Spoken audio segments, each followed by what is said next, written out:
Of all the worst possible outcomes of CRNA school, two of the worst have to be either being dismissed because you didn't make the grade or not passing the board exam.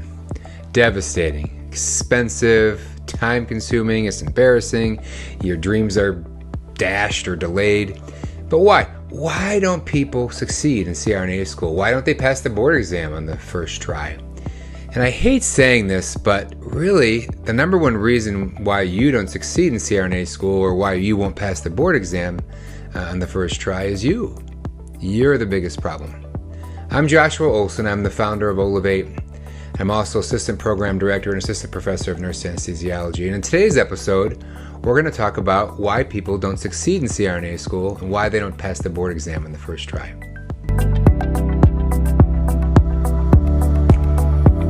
If you're in CRNA school, you probably were a star student in your undergrad. It's unlikely that you made it to CRNA school. You got admitted if you weren't really already a great student. You probably crushed your undergrad and did really well. But CRNA school, most graduate programs aren't like your undergrad programs. It's very different. CRNA school, the content is very focused. It's generally more complex and more intense than it was for your nursing undergrad.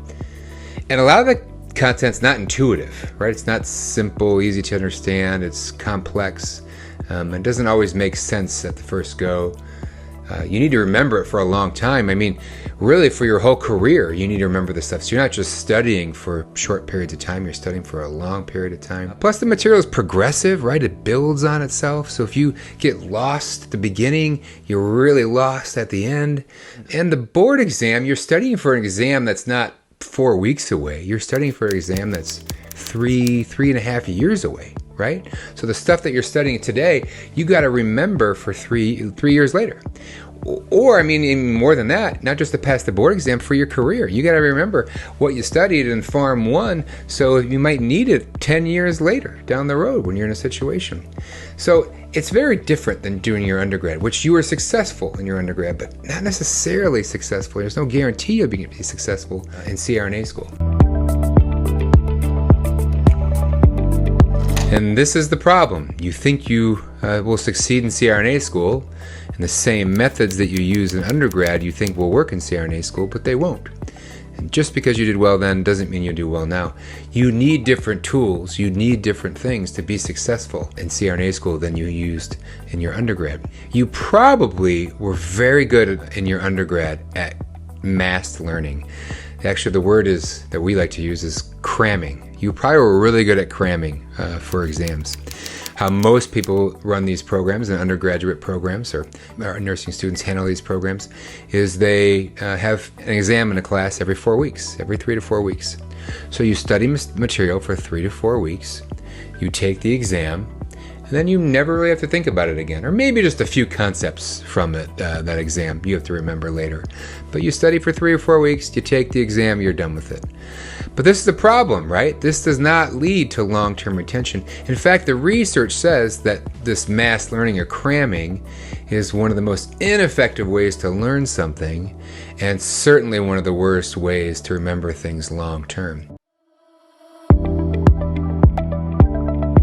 So what does work? What does the research say are effective learning methods? We know this cramming or this mass learning doesn't work. So what does work out there? Well, there's a lot of research on this. decades of research on what works and what methods to use. You could comb through the research, but I recommend a book to you. It's called Make It Stick. I'll put it in the show notes for you.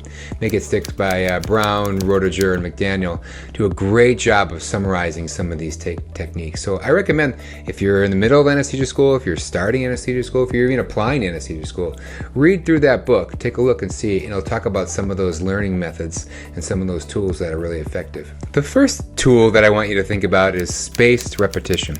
Maybe you've heard this. There's a lot of buzz about this. It's gotten a lot of publicity recently. Well, maybe only in my circles, in the education world, but the evidence for this is decades old. It's not new, even if people are talking about it more recently. This is the idea that you need to refresh something and learn something over and over again over time to put it in your long-term memory. If you, read something and study something and you understand it, you got about a 50-50 chance that you'll remember it a day later, right? But if you study it again a day later, you're probably going to remember it for 3 or 4 days. You study it again in 4 days, you probably remember for a week. You study it again in a week, you probably remember for a month. You study it again in a month, you probably remember for 2 months. You continually study something over longer periods of time. It puts it in your long-term memory. There's some apps out there that do this. Anki is one, or Anki, I'm not actually sure how you pronounce it, is one. This is what you need to be doing in CRNA school. You need to be refreshing the material on an ongoing basis. Not this crammed learning where I'm just studying what I got to get through for this next exam. I got to refresh the old material too. So every once in a while, I got to pick up that old material and refresh it over time. So spaced repetition is one. Second is the idea of gamification. If you can make learning fun and enjoyable, that you'll be much more engaged with it and you're much more likely to remember it.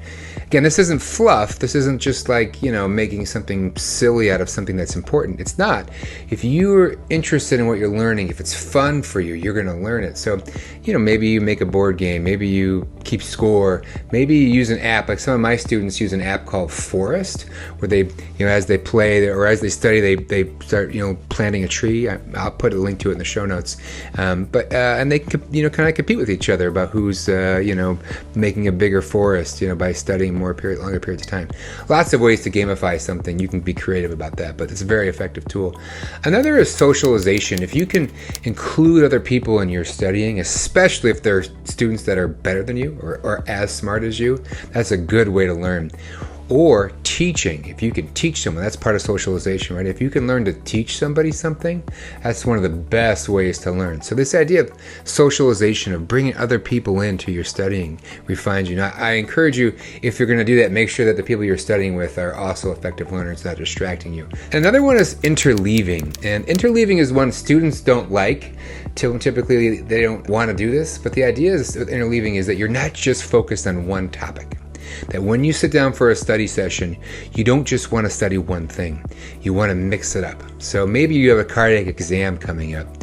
Well, students love to just sit there and just study about cardiac. That's all they want to do. But the research says you shouldn't do that. You should maybe study 80-90% cardiac, but then every maybe 10th question or every 10th minute, you should go back to something else that you were learning before. That's part of the spaced repetition, but it's also this interleaving of mixing up the ideas. It keeps your brain fresh and sharp. A lot of evidence about this comes from music and from athletics, about cross-training and not just focusing on one thing, but mixing it up. But these are great tools. The spaced repetition, gamification, socialization, interleaving. These are the tools you should be learning, not this focused mass learning cramming that you've been doing in your undergrad. So the number one reason students don't succeed is themselves. They use the same study tools and study methods they use in undergrad. It's just not going to be effective in CRNA school. Use some new methods. If you haven't used these before, use some new methods. Use spaced repetition, use interleaving, use gamification, use socialization. Use these new tools that are evidence-based. I have to say, as an educator, the worst thing for me is when a student doesn't succeed. Either they academically don't succeed, don't make the grade, or they don't pass the board exam. I want all my students and all of you out there that are either aspiring to be a CRNA, studying to be a CRNA, to succeed. I really do. I want that for all of you. So I encourage you to, if this is meaningful for you, if this kind of content is helpful for you, then subscribe to this channel and keep an eye out for more content like this.